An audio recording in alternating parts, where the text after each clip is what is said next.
Good morning to everyone. ನೋಡಿ ನಾವು ಇವತ್ತು ಫಸ್ಟ್ PUC ಇಂಪಾರ್ಟೆಂಟ್ ಟಾಪಿಕ್ ಬಗ್ಗೆ ಡಿಸ್ಕಸ್ ಮಾಡೋಣ. ಯಾವುದು ಅಂದರೆ ಪೆಟ್ಟಿ ಕ್ಯಾಶ್ ಬುಕ್. ನಾವು ಲಾಸ್ಟ್ ಕ್ಲಾಸೆಲ್ಲ ಸಬ್ಸಿಡರಿ ಬುಕ್ಸ್ ಬಗ್ಗೆ ಹೇಳಿದ್ವಿ. ಈಗ ಒಂದು ಕ್ಯಾಶ್ ಬುಕ್ ಬಗ್ಗೆ ಹೇಳೋಣ. ಕ್ಯಾಶ್ ಬುಕ್ಕಲ್ಲಿ ಇದೊಂದು ಸಣ್ಣ ಟಾಪಿಕ್. ಇದು 6 ಮಾರ್ಕ್ಸ್ಗೆ ಇಂಪಾರ್ಟೆಂಟ್ ಕ್ವಶನ್. ಯಾವುದಂದರೆ petty cash book. Petty cash book ಅಂದರೆ ಒಂದು ಚಿಕ್ಕ ಬುಕ್ ಅಂತ. ನೋಡಿ, ನಾವು ಪ್ರತಿಯೊಂದು ಬುಕ್ಗೂ ಅಥವಾ ಪ್ರತಿಯೊಂದು ಟ್ರಾನ್ಸಾಕ್ಷನ್ಗೂ ನಾವು ಜರ್ನಲ್ ಎಂಟ್ರಿ ಮಾಡೋಕ್ಕಲ್ಲ. ಯಾಕಂದರೆ ನಾವು ಪ್ರತಿಯೊಂದು ದಿನನಿತ್ಯ ಆಕ್ಟಿವಿಟೀಸ್ಗೆ ಜರ್ನಲ್ ಎಂಟ್ರಿ ಮಾಡೋಕೆ ಹೋದರೆ ಅದೇನಾಗುತ್ತೆ, ತುಂಬ ದೊಡ್ಡದಾಗೋಗುತ್ತೆ. ಜರ್ನಲ್ ಬುಕ್ ಏನಾಗುತ್ತೆ, ತುಂಬ ದೊಡ್ಡದಾಗುತ್ತೆ. ಅದಕ್ಕೆ ಏನು ಮಾಡ್ತೀವಿ, ಒಂದು ಚಿಕ್ಕ ಬುಕ್ ಇರ್ತೀವಿ. ಆ ಚಿಕ್ಕ ಬುಕ್ ನಾವೇಂತೀವಿ ಪೆಟ್ಟಿ ಕ್ಯಾಶ್ ಬುಕ್. ಅಂದರೆ ಸಣ್ಣ ಪುಟ್ಟ ಖರ್ಚಾಗಂಥದ್ದೆಲ್ಲ ನಾವು ಬರೆಯಗಾಲ ವಿಚಾರದಲ್ಲಿ ಮತ್ತು ಜರ್ನಲಲ್ಲಿ, ಅದಕ್ಕೋಸ್ಕರ ನಾವು ಪೆಟ್ಟಿ ಕ್ಯಾಶ್ ಬುಕ್ ಓಪನ್ ಮಾಡ್ತೀವಿ. ಇಲ್ಲೊಂದು ಪ್ರಾಬ್ಲಮ್ ಇದೆ ನೋಡಿ, ಆ ಪ್ರಾಬ್ಲಮ್ ಸಾಲ್ವ್ ಮಾಡೋಣ. ಫಸ್ಟ್ ಒನ್ ಏನಿದೆ, 2016 ಜುಲೈ 1 ಅಂದರೆ 2014 ಜುಲೈ 1ರಲ್ಲಿ received cash from main cashier. ಅಂದರೆ ನಾವು ಕ್ಯಾಶಿಯರ್ ಅಂತ ಏನು ಮಾಡಿದ್ವಿ, 200 ರುಪೀಸ್ನ ಇಸ್ಕೊಂಡಿದ್ವಿ. ಸಾರಿ, 120 ರುಪೀಸ್ನ ಇಸ್ಕೊಂಡಿದ್ವಿ. ಎಷ್ಟು ಇಸ್ಕೊಂಡಿದ್ವಿ? 120 ರುಪೀಸ್. ಅದನ್ನು ಹೇಗೆ ಖರ್ಚು ಮಾಡೋದು, ನಮಗೆ ದುಡ್ಡು ಕೊಟ್ಟಿದ್ರು, ದುಡ್ಡನ್ನ ಈಗ ಖರ್ಚು ಮಾಡೋದು ಅಂತ ನೆಕ್ಸ್ಟು ಹೇಳ್ತಾ ಹೋಗ್ತಾ ಇದ್ದಾರೆ. ನೆಕ್ಸ್ಟು 3ನೇ ತಾರೀಕು ಅಂದರೆ ಜುಲೈ 3ರಲ್ಲಿ ಪರ್ಚೇಸ್ ಸ್ಟೇಷನ್. ಸ್ಟೇಷನ್ ಅಂದರೆ pen, book, pencil, ink pad, xerox, CD purchase ಅವೆಲ್ಲ ಬರುತ್ತೆ. ನೋಡಿ, ಈ ಪ್ರಾಬ್ಲಮ್ ಡೈರೆಕ್ಟ್ ಕೊಟ್ಟಿದ್ದಾನೆ ಸ್ಟೇಷನರಿ ಪರ್ಚೇಸ್ ಅಂತ, ಅದರಿಂದ ನಮಗೆ ಕನ್ಫ್ಯೂಸ್ ಆಗಲ್ಲ. ಆದರೆ ಕೆಲವು ಪ್ರಾಬ್ಲಮ್ ಕೊಡ್ತಾನೆ, ಪೆನ್ಸಿಲ್ ಅಂತ ಕೊಡ್ತಾನೆ, ರಬ್ಬರ್, ಎರೇಸರ್ ಕೊಡ್ತಾರೆ, ಸ್ಕೇಲ್, ಏನು ಬೇಕಾದ್ರೂ ಕೊಡ್ಬೋದು. ಅದರಿಂದ ನೀವು ಅದು ಏನೇನು ಬರುತ್ತೆ ಅಂತ ತಿಳ್ಕೊಂಡು, ಅಂದರೆ ಸ್ಟೇಷನಲ್ಲಿ ಏನು ಪರ್ಚೇಸ್ ಮಾಡ್ತಾರೆ ಅದೆಲ್ಲ ಬಂದು ಎಲ್ಲಿ ಹೋಗುತ್ತೆ, ಸ್ಟೇಷನರಿ ಅಕೌಂಟ್ ಹೋಗುತ್ತೆ. ನೆಕ್ಸ್ಟ್ ಅದೇ ಥರ ಪೇಡ್ ಚಾರಿಟಿ. ಚಾರಿಟಿ ಅಂದರೆ ದಾನ ಮಾಡೋಂಥದ್ದು. ದಾನ ಮಾಡಿದಷ್ಟು 10 ರೂಪಾಯಿ ದಾನ ಮಾಡಿದೀವಿ ಅಂತ ಕೊಟ್ಟಿದ್ದಾರೆ. ಅದೇ ಥರ next paid newspaper bill. News ಪೇಪರ್ನ ಬಿಲ್ ಏನು ಮಾಡಿದ್ದಾರೆ, ಪೇ ಮಾಡಿದ್ದಾರೆ. ಅದೇ next auto fare. Auto fare ಅಂದರೆ ಆಟೋದಲ್ಲಿ ಓಡಾಡ್ತೀವಲ್ಲ, ಅದಕ್ಕೂ ಖರ್ಚು ಮಾಡಿದ್ದೀವಿ, ಅದನ್ನು ಬರ್ಕೊಂಡಿದ್ದೀವಿ. Next postal expenses. ಯಾವ್ದಾದ್ರು ಎಕ್ಸ್ಪೆನ್ಸಸ್ ಏನಾಗಿದೆ, ಪೋಸ್ಟಲ್ ಎಕ್ಸ್ಪೆನ್ಸಸ್. ನಾವು ಅಂದರೆ ಪೋಸ್ಟ್ ಆಫೀಸ್ ಕೊಡೋದು ಅಥವಾ ಕೊರಿಯರ್ ಮಾಡೋದು ಏನಾದ್ರು ಬಂದರೆ ಅದು ಇಲ್ಲಿ ಬರುತ್ತೆ. ಈಗ ಇದು ಚಿಕ್ಕ ಪ್ರಾಬ್ಲಮ್ ನಾವು ಸಾಲ್ವ್ ಮಾಡೋಣ. ಈಗ ಪ್ರಾಬ್ಲಮ್ ಡಿಸ್ಕಸ್ ಆಗಿದೆ, ಈಗ ಅದೇನು ಮಾಡೋಣ, ಪ್ರಾಬ್ಲಮ್ನ ಸಾಲ್ವ್ ಮಾಡೋಣ. ನಾವು ಆಗ ಪ್ರಾಬ್ಲಮ್ ಡಿಸ್ಕಸ್ ಮಾಡಿದ್ದು, ಈಗ ಅದನ್ನ ಯಾವ ಫಾರ್ಮೆಟಲ್ಲಿ ಬರೀಬೇಕು ಅಂತ ನೋಡೋಣ. ಇಲ್ಲಿ ಅಮೌಂಟ್ ರಿಸೀವ್ ಅಂದರೆ ಅಮೌಂಟ್ ಎಷ್ಟು ಇಸ್ಕೋತೀವಿ ಅದನ್ನ ಬರೀಬೇಕು. ನೆಕ್ಸ್ಟ್ ಡೇಟ್, ಯಾವ ಡೇಟ್ ಇಸ್ಕೊಂಡಿದ್ದೀವಿ ಅದನ್ನ ಬರೀಬೇಕು. ಅದಾದ್ಮೇಲೆ ಪರ್ಟಿಕ್ಯುಲರ್ ಏನು ಇಸ್ಕೊಳ್ಳೋದು, ಏನು ಇಸ್ಕೊಳ್ಳೋದು ಬರೀತೀವಿ. Next voucher number. Voucher number ಕೊಟ್ಟಿದ್ದರೆ ಬರೀತೀವಿ, ಇಲ್ಲಾಂದ್ರೆ ಹಾಗೆ ಬರೀತೀವಿ. ನೆಕ್ಸ್ಟ್ ಅಮೌಂಟ್ ಏನೇ ದುಡ್ಡು ಕೊಡಿ ಅಂತ ಬರೀತೀವಿ. ಆ ದುಡ್ಡನ್ನ ಹೇಗೆ ಖರ್ಚು ಮಾಡೋದು, ಎಲ್ಲೇ ಪೇಮೆಂಟ್ ಮಾಡೋದು. ನೋಡಿ, ಅನಾಲಿಸಿಸ್ ಅಂತ ಇದೆ. ಅನಾಲಿಸಿಸ್ ಅಂದ್ರೆ ಏನು, ನಾವು ವಿಮರ್ಶೆ ಮಾಡಬೇಕು, ಎಲ್ಲೇ ಕೊಟ್ಟಿದ್ದೀವಿ ಅಂತ ಬರೀಬೇಕು. ಗೊತ್ತಾಗ್ತಿದೆಯಾ? ಈಗ ನಾವು ಫಸ್ಟ್ ಸ್ಟಾರ್ಟ್ ಮಾಡೋಣ. ಇಲ್ಲಿ 1 ಜುಲೈ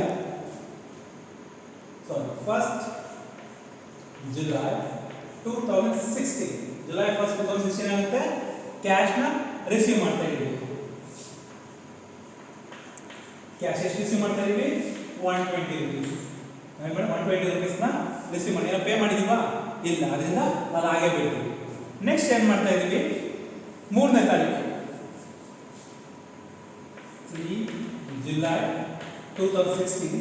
3ನೇ ಜುಲೈ ಏನು ಮಾಡ್ತಾ ಇದ್ದೀವಿ, 2016ರಲ್ಲಿ ಸ್ಟೇಷನರಿ.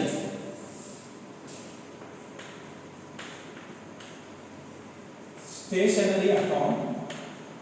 ಸ್ಟೇಷನ್ ಅಕೌಂಟ್ ಏನು ಮಾಡ್ತಾ ಇದ್ದೀವಿ, ಪೇ ಮಾಡ್ತೀವಿ. ಎಷ್ಟು ಪೇ ಮಾಡ್ತಾ ಇದ್ದೀವಿ, 20 ರುಪೀಸ್. ಸ್ಟೇಷನ್ಗೆ ಎಷ್ಟು, 20 ರುಪೀಸ್. ನೋಡಿ, ನಾವು ಡೈರೆಕ್ಟ್ ಆಗಿ ಸ್ಟೇಷನ್ ಕೊಟ್ಟಿರೋದ್ರಿಂದ ಈಸಿಯಾಗಿ ಇಲ್ಲಿ ಬರೀಬಹುದು. ನೋಡಿ, ಯಾವ್ದು ಪೋಸ್ಟೇಜ್ ಖರ್ಚು ಮಾಡಿದ್ರೆ ಪೋಸ್ಟೇಜ್ ಬರೀತೀರಾ, ನ್ಯೂಸ್ ಪೇಪರ್ ಕೊಟ್ಟಿದ್ರೆ ನ್ಯೂಸ್ ಪೇಪರ್ ಕೊಡ್ತೀರಾ. ಸ್ಟೇಷನರಿ ಕನ್ವೀನಿಯನ್ಸ್ ಅಂದ್ರೆ ನಾವು ಆಟೋ, ಬಸ್ಸು, ಕಾರ್ ಓಡಾಡ್ತೀವಲ್ಲ, ಅದಕ್ಕೆ ಕನ್ವೀನಿಯನ್ಸ್. ಇದು ಯಾವುದಕ್ಕೂ ಬರ್ದಿಲ್ಲ ಐಟಮ್ ಏನಾದಿದ್ರೆ ಅದನ್ನ ಮಿಸಲೇನಿಯಸ್ ಎಕ್ಸ್ಪೆನ್ಸಸ್ ಐಟಮ್ಗೆ ಹಾಕ್ತೀವಿ. ಗೊತ್ತಾಗ್ತಿದೆ? ಅಂದರೆ ಪೋಸ್ಟೇಜ್ ಅವು ಏನು ಬರುತ್ತೆ ಅದಿಲ್ಲ ಹಾಕ್ತೀವಿ, ನ್ಯೂಸ್ ಪೇಪರ್ ಬರೋದು ಇಲ್ಲ ಹಾಕ್ತೀವಿ. ಸ್ಟೇಷನರಿ ಅಂದರೆ ಪೆನ್, ಬುಕ್ಕು, ಪೆನ್ಸಿಲ್ ಪರ್ಚೇಸ್ ಏನಾದ್ರು ಮಾಡಿದ್ರೆ ಇಲ್ಲಿ ಬರೀತೀವಿ. ಕನ್ವೀನಿಯನ್ಸ್ ಬಸ್ಸು, ಕಾರ್, ಆಟೋ ಓಡಾಡೋದು ಬರೀತೀವಿ. ನೆಕ್ಸ್ಟ್ ಯಾವುದಕ್ಕೂ ಬರೆದಂತೆ ಬರೀತೀವಿ, ಮಿಸಲೇನಿಯಸ್ ಎಕ್ಸ್ಪೆನ್ಸಸ್ ಅಲ್ಲಿ ಬರೀತೀವಿ. ಈಗ ಫಸ್ಟ್ ಏನಿದೆ, ಸ್ಟೇಷನ್ ಡೇಟಾ ಕೊಟ್ಟಿದ್ದೇನೆ, ಪೋಸ್ಟೇಜ್ ಬರೆದ ಡ್ಯಾಶ್ ಹಾಕ್ತೀವಿ, ನ್ಯೂಸ್ ಪೇಪರ್ ಡ್ಯಾಶ್, ಸ್ಟೇಷನರಿ ಬರುತ್ತೆ, ಎಲ್ಲ ಡ್ಯಾಶ್ ಆಗುತ್ತೆ.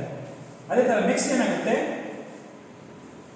ನೆಕ್ಸ್ಟು 6ನೇ ತಾರೀಕು 6 ಜುಲೈ 2016 ಏನಾಗುತ್ತೆ, ಚಾರಿಟಿ.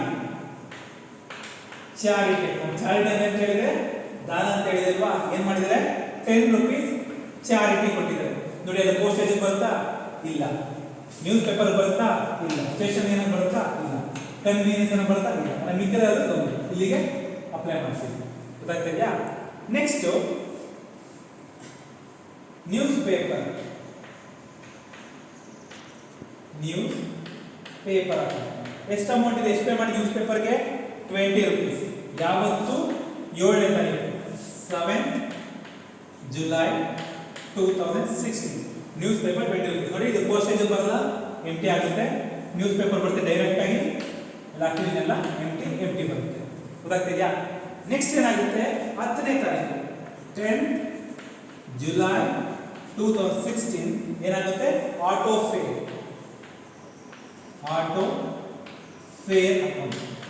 ಅಕೌಂಟ್ ಎಷ್ಟು ಬರುತ್ತೆ 10 rupees ಅಂದ್ರೆ ನೋಡಿ ನಾವು ಆಟೋದಲ್ಲಿ ಹೊರಡೋದಕ್ಕೆ ದುಡ್ಡು ಕಟ್ಟಿದೀವಿ ಅಂತ ಅದು ಪೋಸ್ಟೇಜ್ ಬರುತ್ತಾ ಇಲ್ಲ ಡ್ಯಾಶ್ ಆಗುತ್ತೆ ನ್ಯೂಸ್ ಪೇಪರ್ ಬರುತ್ತಾ ಇಲ್ಲ ಸ್ಟೇಷನ್ ಏನು ಆಟೋ ಒಳಗಾಗುತ್ತಾ ಇಲ್ಲ ನೆಕ್ಸ್ಟ್ ಇಯರ್ ಕನ್ವೀನಿಯನ್ಸ್ ಬರುತ್ತಲ್ವಾ ಕನ್ವೀನಿಯನ್ಸ್ ಬರುತ್ತೆ 10 rupees ಇದಾದ್ಮೇಲೆ ಎಕ್ಸ್ಪೆನ್ಸಸ್ ನ ಡ್ಯಾಶ್ ಮಾಡಿ ಯಾಕಂದ್ರೆ ಆಲ್ರೆಡಿ ಎಲ್ಲಿಗೆ ಹೋಗುತ್ತೆ ಕನ್ವೀನಿಯನ್ಸ್ಗೆ ಹೋಗುತ್ತೆ next postage date 15 July 2016 postage account postage ಅಲ್ಲಿ ಬರುತ್ತೆ ನೆಕ್ಸ್ಟ್ ಪೋಸ್ಟೇಜ್ ಇದೆ 15 rupees ನೋಡಿ ಪೋಸ್ಟೇಜ್ ಡೈರೆಕ್ಟ್ ಆಗಿ ಪೋಸ್ಟೇಜ್ ಕೊಟ್ಟಿದ್ದಾನೆ 15 ಆಗುತ್ತೆ ಇನ್ನೆಲ್ಲ ಡೈರೆಕ್ಟ್ ಆಗುತ್ತೆ ಅಂದ್ರೆ ನಾವು ಇಲ್ಲೇನಾಗುತ್ತೆ ನಮ್ಮ ಹತ್ರ ಇರೋ ದುಡ್ಡು 120 ರೂಪಾಯಿ ಇದು ಏನ್ ಮಾಡಿದೀವಿ ಅಂತ ಬರ್ದಿದ್ದೀವಿ ಇಲ್ಲಿ ಎಷ್ಟು ಖರ್ಚು ಮಾಡಿ ಅಂತ ಬರ್ದಿದ್ದೀವಿ ಇಲ್ಲಿ ಯಾವ್ಯಾವ ಖರ್ಚು ಮಾಡಿ ಅಂತ ಬರ್ದಿದ್ದೀವಿ ಗೊತ್ತಾಗ್ತಿದೆಯಾ ಈಗ ಏನ್ ಮಾಡಬೇಕು ಇದನ್ನ ಟೋಟಲ್ ಮಾಡೋಣ ಇದೇನ್ ಮಾಡೋಣ ಟೋಟಲ್ ಮಾಡೋಣ ನೆಕ್ಸ್ಟ್ 20 plus 10 30 30 plus 24 50 60 75 ಟೋಟಲ್ ಎಷ್ಟು 75 rupees ಈಗ ಏನು ಮಾಡೋಣ ಪೋಸ್ಟೇಜ್ ಎಷ್ಟು ಒಟ್ಟು 75 ರೂಪಾಯಿ ಖರ್ಚು ಮಾಡಿದೀವಿ ಅದರಲ್ಲಿ ಪೋಸ್ಟೇಜ್ ಎಷ್ಟು ಖರ್ಚು ಮಾಡಿದೀವಿ ನಮ್ಗೆ ಗೊತ್ತಾಗಬೇಕಲ್ವಾ ಖರ್ಚು ಮಾಡಿದೀವಿ ಅಂತ ಗೊತ್ತಾಯ್ತು ಎಷ್ಟು ಅಂತ ಅಂದರೆ ಯಾವುದ್ಯಾವುದು ಖರ್ಚು ಮಾಡಿದೀವಿ ಅಂತ ಗೊತ್ತಾಗಬೇಕಾಗಿದೆ ನಮಗೆ ಸುಮ್ಮನೆ ಎಲ್ಲದೂ ಖರ್ಚು ಮಾಡಿದ್ರೆ ಎಲ್ಲನೂ ಬರೆಯೋಕ್ಕಾಗಲ್ಲ ಅಂದ್ರೆ ನಾವು ನಮಗೆ ಯೂಸ್ಫುಲ್ ಆಗಿ ಖರ್ಚು ಮಾಡಿ ಗೊತ್ತಾಗದೆ ಯಾವಾಗ ನಾವು ಅನಲೈಸ್ ಮಾಡಬೇಕು ಅದಕ್ಕೆ ಏನು ಮಾಡ್ತೀವಿ ಇನ್ನು ಅನಲೈಸ್ ಮಾಡ್ತಾ ಇದ್ದೀವಿ ನಾವು 75 ರೂಪಾಯಿ ಖರ್ಚು ಮಾಡ್ತಾ ಇದ್ದೀವಿ 15 ರೂಪಾಯಿ ಪೋಸ್ಟೇಜ್ ಖರ್ಚು ಮಾಡ್ತಾ ಇದ್ದೀವಿ 20 ರೂಪಾಯಿ ನ್ಯೂಸ್ ಪೇಪರ್ ಖರ್ಚು ಮಾಡಿದ್ದೀವಿ ಇನ್ನು 20 ರೂಪಾಯಿ ಸ್ಟೇಷನರಿ ಖರ್ಚು ಮಾಡಿದ್ದೀವಿ 10 ರೂಪಾಯಿ ಕನ್ವೀನಿಯನ್ಸ್ ಆಟೋದೊಳಗೆ ಖರ್ಚು ಮಾಡಿದ್ವಿ ನೆಕ್ಸ್ಟ್ 10 ರೂಪಾಯಿ ಮಾಡಿದ್ವಿ ಮಿಸಲೇನಿಯಸ್ ಇದು ಯಾವುದು ಬರೋದು ಎಕ್ಸ್ಟ್ರಾ ಏನೋ ಖರ್ಚು ಮಾಡಿದ್ದೀವಿ ಅಂತ ಗೊತ್ತಾಗಿದೆ ಈಗ ಏನು ಮಾಡಬೇಕು ಅಂದರೆ ನಾವು ಈ ಇರೋ ದುಡ್ಡಿನ ಮೈನಸ್ ಮಾಡಬೇಕು ನಮ್ಮ ಟೋಟಲ್ ಅಮೌಂಟ್ ಎಷ್ಟು 120 rupees ಇದೆ ನಾವು 120 rupees ಇಂದ ಇದನ್ನ ಮೈನಸ್ ಮಾಡಬೇಕು ನೋಡಿ 120 ಇಂದ ಮೈನಸ್ ಮಾಡಿದ್ರೆ 5 ಮಾಡಿದ್ರೆ 45 rupees ಇದು 45 rupees ಇದನ್ನ ನಾವೇನಂತೀವಿ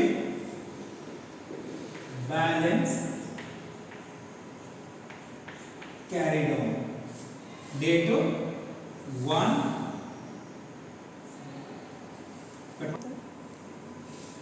ನೋಡಿ ಈ ಅಮೌಂಟ್ ಬ್ಯಾಲೆನ್ಸ್ ಮಾಡುತ್ತೆ ಲಾಸ್ಟ್ ಮಂತ್ ಗೆ ತಗೊಂಡೋಣ ಲಾಸ್ಟ್ ಮಂತ್ ಅಲ್ಲಿ ನಮಗೆ ಎಷ್ಟು ಬ್ಯಾಲೆನ್ಸ್ ಇದೆ ಇದಕ್ಕೆ ನೋಡಿ 31st ಜುಲೈ ಹಾಕಿದೀವಿ ಎಷ್ಟಿದೆ ಬ್ಯಾಲೆನ್ಸ್ 45 ಈ ಬ್ಯಾಲೆನ್ಸ್ ನೆಕ್ಸ್ಟ್ ಮಂತ್ ಗೆ ಬ್ರಾಡ್ ಡೌನ್ ಮಾಡ್ತೀವಿ 45 rupees 1 August 2016 ಬ್ಯಾಲೆನ್ಸ್